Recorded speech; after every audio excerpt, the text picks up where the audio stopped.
Depuis quelques semaines, plusieurs médias ont lancé une campagne destinée à démontrer que la sortie de l'euro serait une catastrophe pour la France.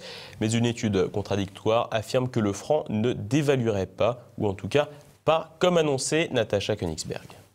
Les Échos, BFM TV, Le Figaro, Le Monde et tant d'autres grands médias ont tous sorti leurs études, dossiers ou grands interviews destinés à démontrer qu'une sortie de l'euro serait fatale à la France. Une offensive médiatique qui n'est évidemment pas étrangère au score réalisé par Marine Le Pen dans les sondages, mais plus généralement à la progression des idées souverainistes dans l'opinion. Mais curieusement, au milieu de cette unanimité, une voix détonne, celle du Centre d'études prospectives et d'information internationale, le CEPI, qui dépend des services du Premier ministre.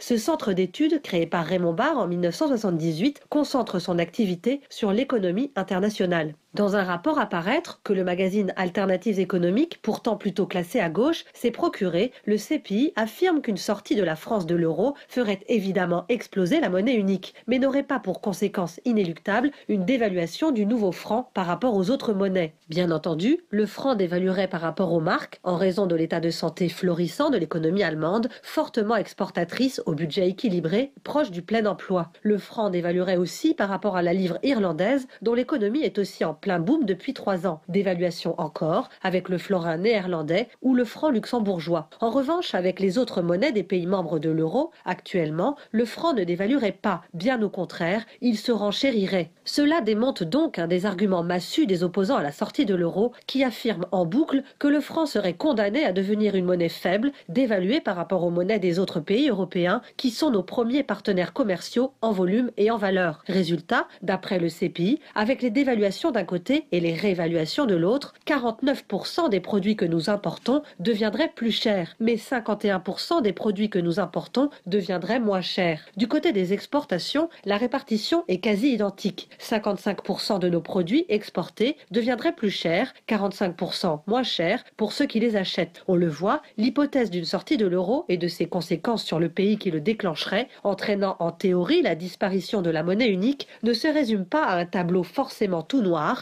La réalité serait sans doute beaucoup plus mitigée. Une chose est sûre, ce rapport, rédigé par une officine proche du pouvoir, puisque dépendant des services du Premier ministre, ne devrait pas bénéficier de la même publicité que la campagne pro-monnaie unique que les masses médias orchestrent depuis quelques semaines.